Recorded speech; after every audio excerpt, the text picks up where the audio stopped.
Salve rapaziada, tudo bom com vocês? Eu sou o Leo e esse Arquivos Secretos veio forte pra atualizar, tá? Eu tava doido com que ia vindo Plautos e acabou que teve mais coisa do que eu esperava. E bom, como que vai funcionar esse vídeo?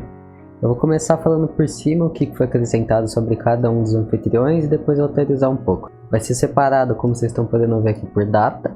E enfim, é isso. Vamos parar de enrolar e ir logo pro vídeo. Bom, vamos começar pelo Anfítero aqui. Em 80 depois de Cristo ele foi o primeiro que a gente teve. E a gente já viu ele em Calamidade também. Bom, depois do que aconteceu em Calamidade, ele continuou com os jogos dele teatrais lá no Coliseu.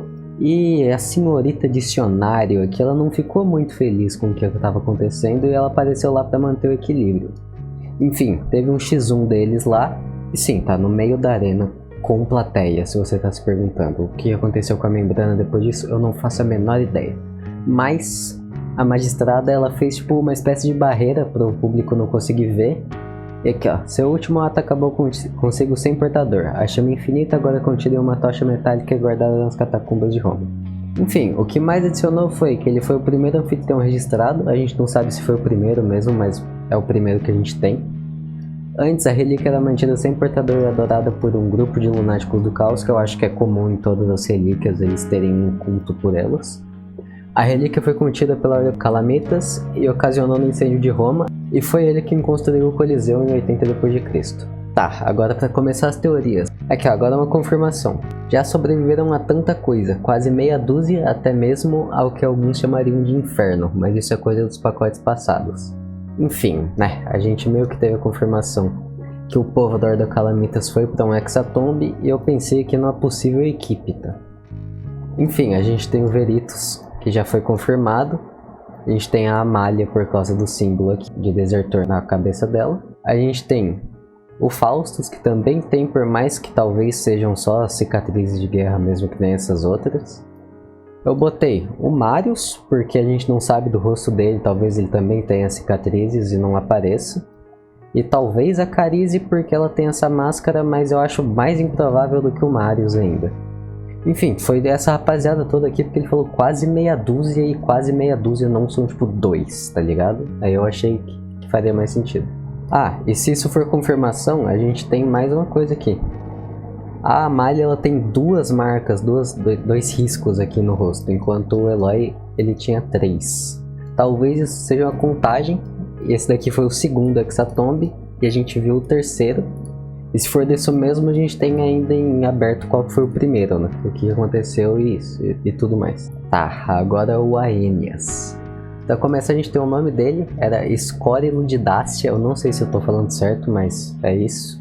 Enfim, ele foi um soldado que estava lutando contra a expansão do Império Romano. E cara, aqui a gente tem umas frases muito legais, tá? Acorrentado junto de outros prisioneiros. E aqui a gente tem também uma confirmação que ele participava dos Jogos do Anfítero. Então, o Aeneas, ele tinha envolvimento com o anfitrião passado. Certo? Porque falou aqui, lentamente somente foi definhando em meus combates seguidos de papéis de teatro. Quem fazia o teatro era o anfítrio. E mais uma coisa, sobre a luta do Anfítero contra a Seita das Máscaras, ele estava lá escondido porque ele era um dos poucos que ainda fazia parte das apresentações teatrais do Anfítero. Ele estava lá escondido, ele viu tudo. E depois disso, ele acabou voltando para a cela dele, né? Já que ele era um prisioneiro de guerra. Ele foi acorrentado em um cubículo minúsculo. E aqui, pra mim, eu acho que a gente tem mais uma das vezes do Selbit mostrando pra gente como que se cria um marcado. Forçou as próprias correntes contra as grades. O metal, não só das barras, mas também de suas rédeas, cedeu com um estalo seco.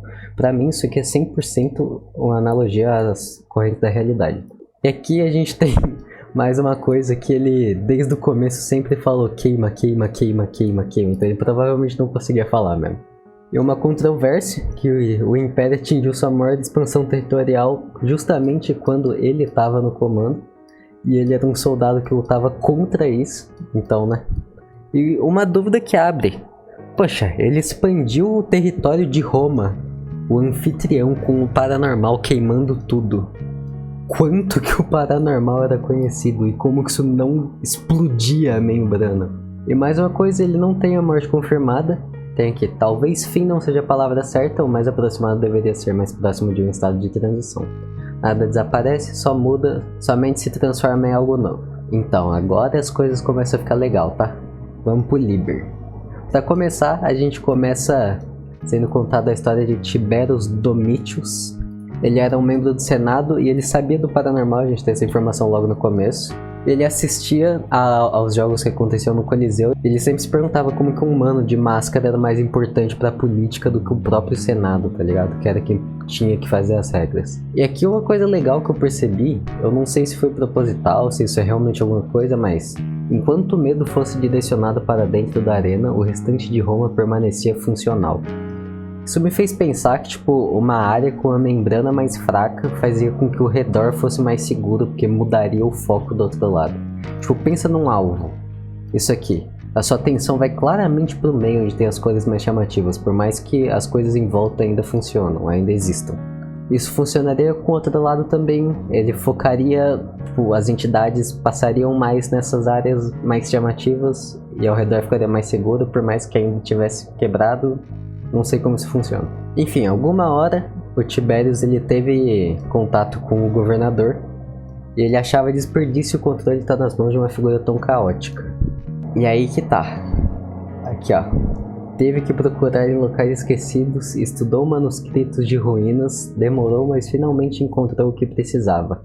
À noite, em meio às sombras, um acordo foi feito.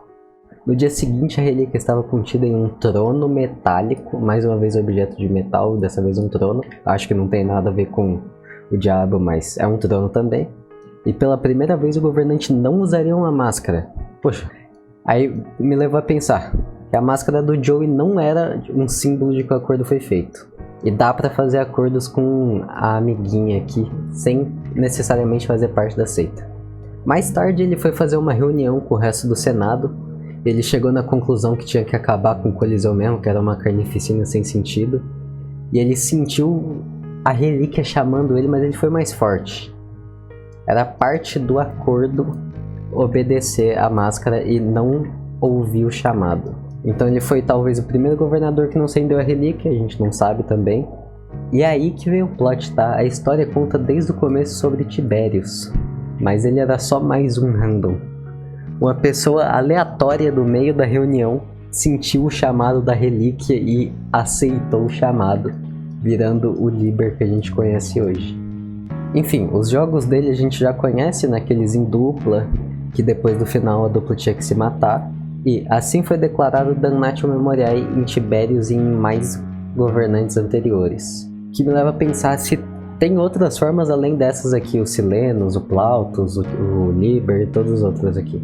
E se não, os outros governadores não portaram a relíquia, tipo, a gente viu que o Tiberius foi um governador e ele tinha um acordo com as máscaras, então talvez não seja um pré-requisito de ser um governador ser um anfitrião, mas a gente sabe que tem pelo menos mais uma forma, ou o Aeneas estava vivo até agora, porque a gente sabe aqui, ó, que ele achava desperdício o controle de estar nas mãos de uma figura tão caótica que é com certeza uma referência ao anfitrião. Algumas coisas a mais aqui só. Foi o tempo até o final, que era o da dupla se matar, 4 meses e 2 semanas. Eu não sei exatamente por que eu destaquei isso, mas eles falaram e eu não acho que foi jogado à toa, então talvez a gente vá usar isso em alguma hora, não sei porquê. Tentei pensar em 0413, 0211, mas tem 4, 2... A coisa mais perto que eu pensei foi meses, ter 30 dias, eu ficaria 4, 3, 0, mas não faz sentido. E outra coisa aqui foi... O tempo ali era irrelevante, o resultado final era inevitável. Isso aqui pra mim é bem morte, isso aqui não é a energia suplantando elementos de morte não, pra mim isso aqui é morte pura. E é o que me leva a pensar que talvez o Coliseu seja realmente mais importante do que a gente achava. Porque também a Semper Clause que a gente teve a reunião de todas as relíquias, incluindo a de morte, né?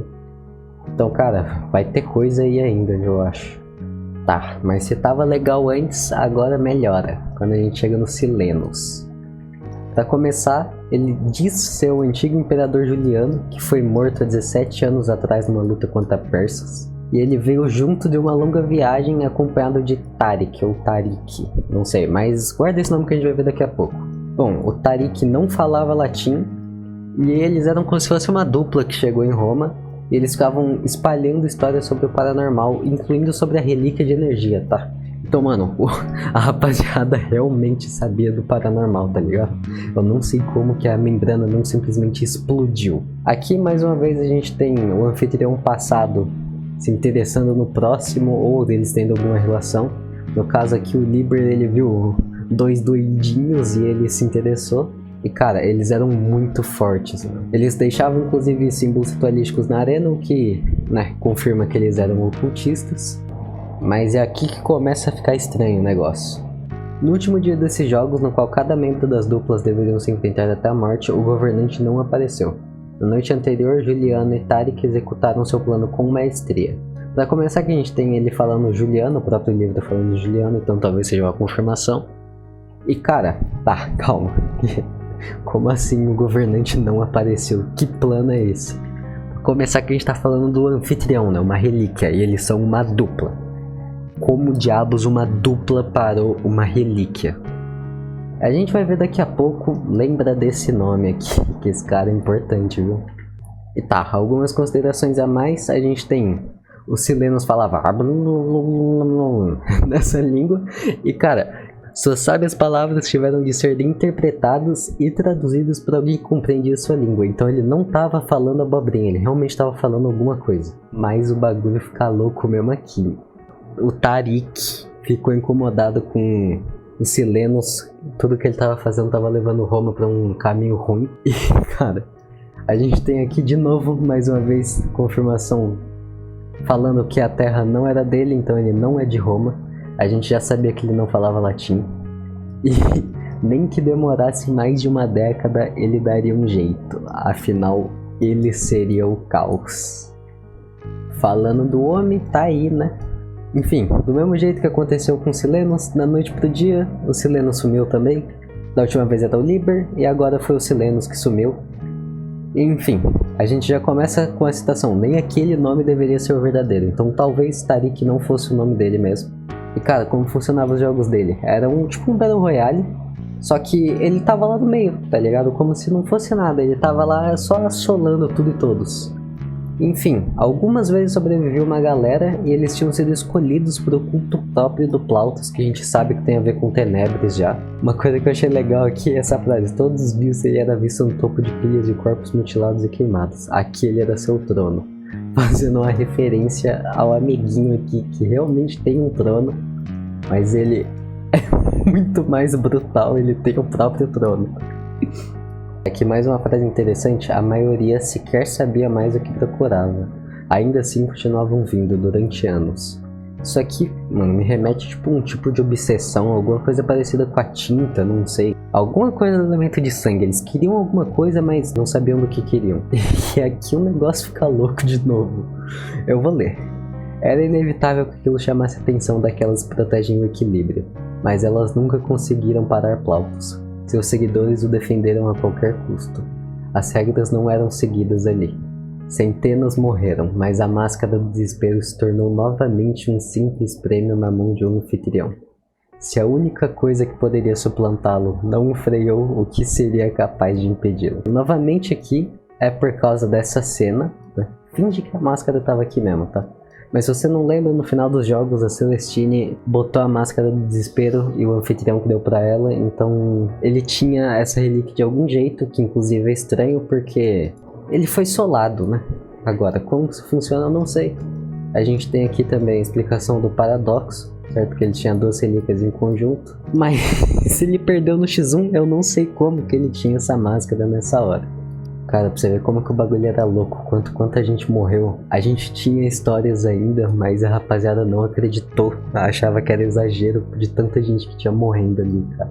Achavam que era só a civilização que tava decaindo mesmo, o povo começou a ficar louco. E outra parte interessante aqui, ó. Nem mesmo os que lutavam na época sabiam dizer se enfrentavam criaturas, o governante ou outros participantes. O que me leva a pensar que talvez o Plautus tenha alguma coisa a ver com alucinações, já que não sei se seria muito difícil você confundir esse brother daqui com qualquer pessoa normal ou uma criatura até também. Mas tá, é aqui que fica bacana de verdade.